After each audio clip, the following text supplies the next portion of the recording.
Welcome to Brewsers, a podcast about beer, coffee, booze, and bruisers. I am your host, Rody John, and today we talk to Keith Lewis with Tupps Brewing out in McKinney, Texas.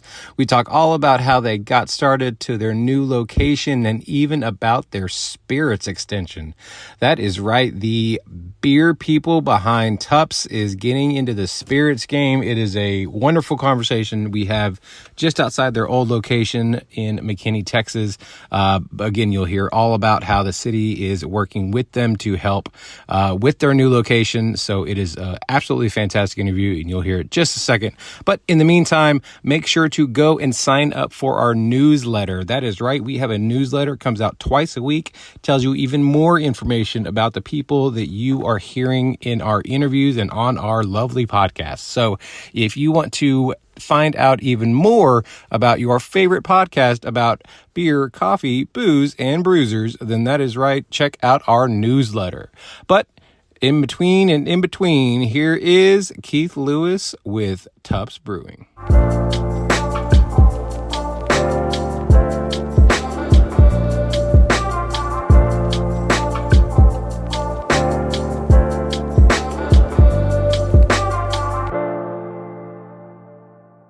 I want to welcome to the show Keith Lewis. You are not only the founder, but you're the president of Tupps Brewery out here in McKinney, Texas. How are you doing today, sir? Doing good. So, first and foremost, what is a tup and how do I get more than one? Tup is a cow in a field you tup over. No, not really. I'm just kidding. I know it's one of your partners, Tupper. It was, I guess, to take off of his name. Yeah, it was...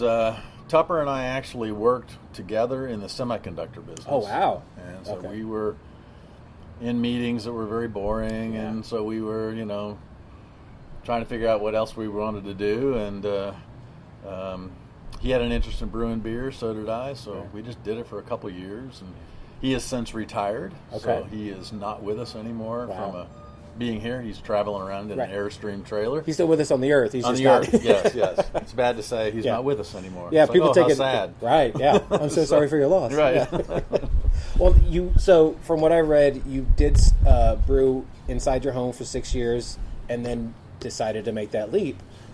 I guess take us back to what finally made you decide to take that leap? I would say, I think it's safe to say corporate burnout. I can understand that. I think a lot of people would feel that right now. Yeah, and I had a job that was really, it was unique. It was very fun in the beginning, but after a while it was a grind. I was kind of the, sales, marketing, business development guy, and for a startup, and the world was the territory. So it was all over Europe, all over Asia, and it was just a grind. Right.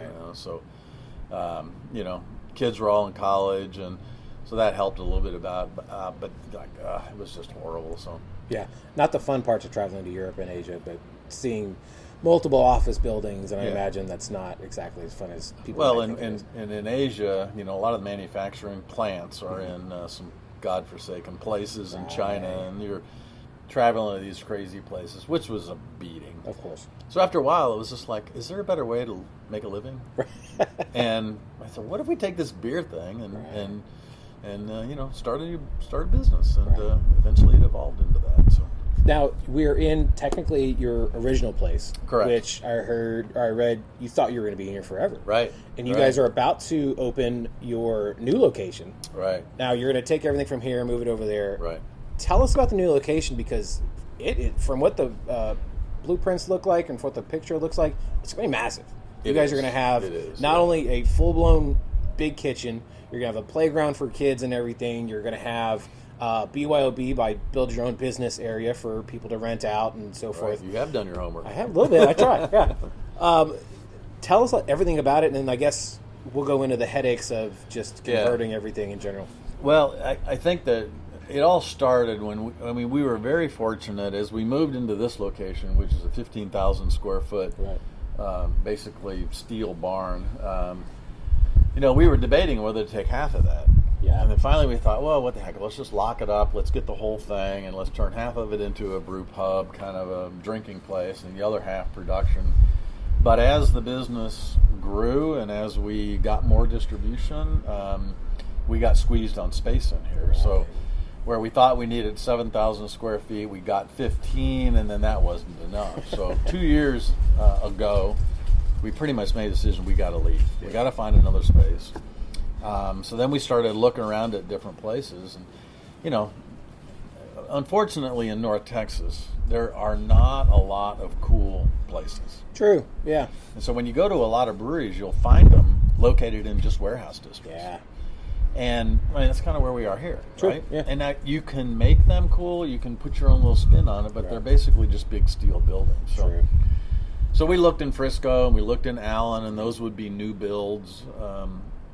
And then we told the city of McKinney that we need a new spot and that we're looking to leave. And we actually had one offer on the table from another city, and the city of McKinney said, "You're not going anywhere. You're staying here."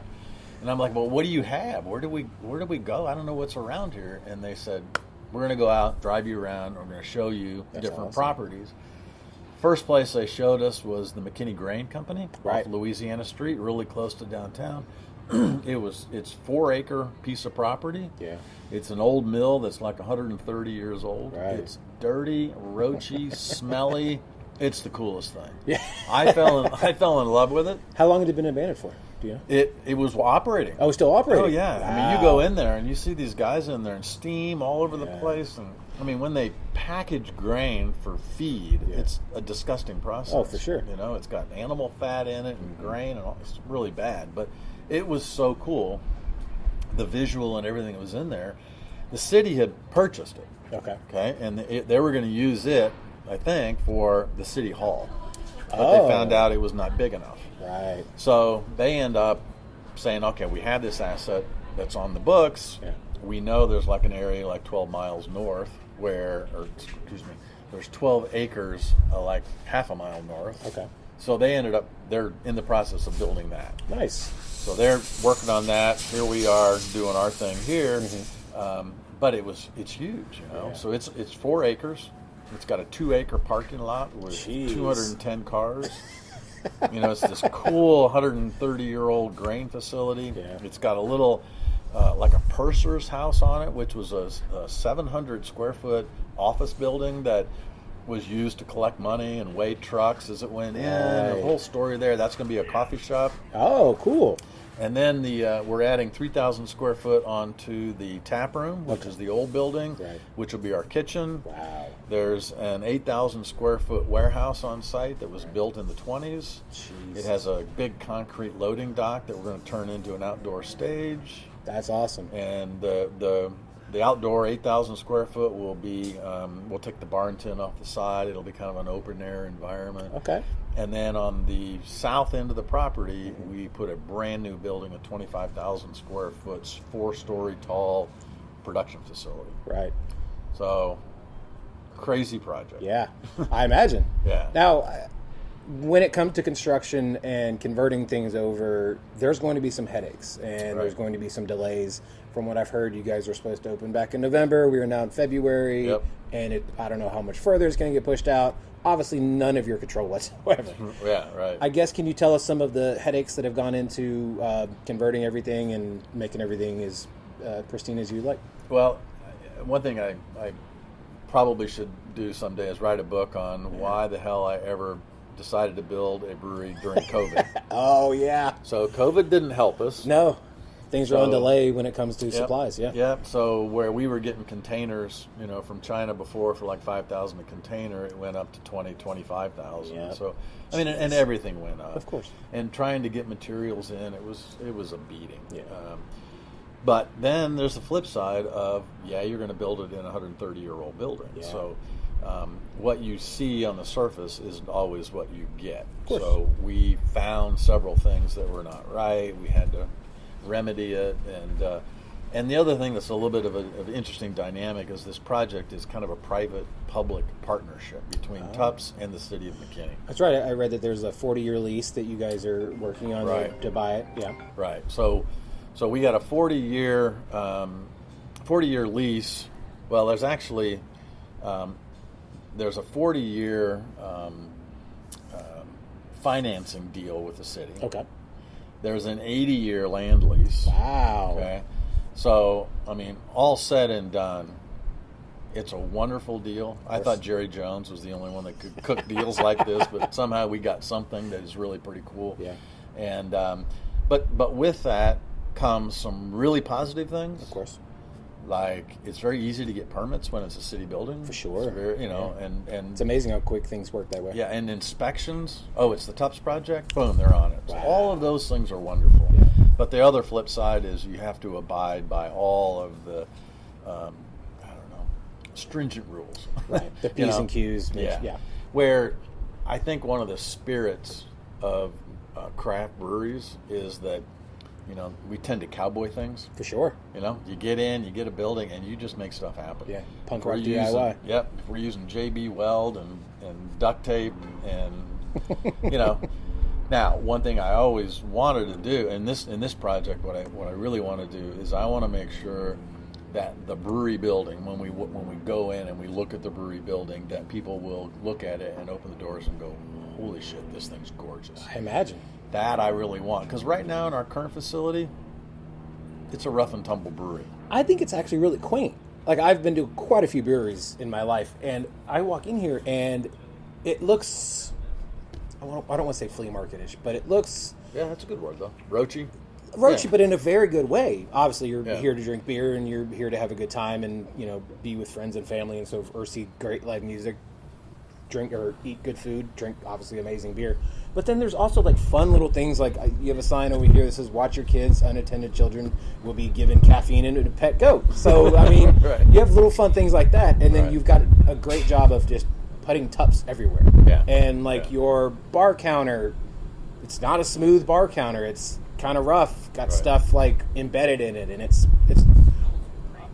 beautiful is the way, but it's like a oddly beautiful kind of a blend of everything. Yeah, to me, I was like, the two words. One is authentic. Yes. Which means it's us. Yeah.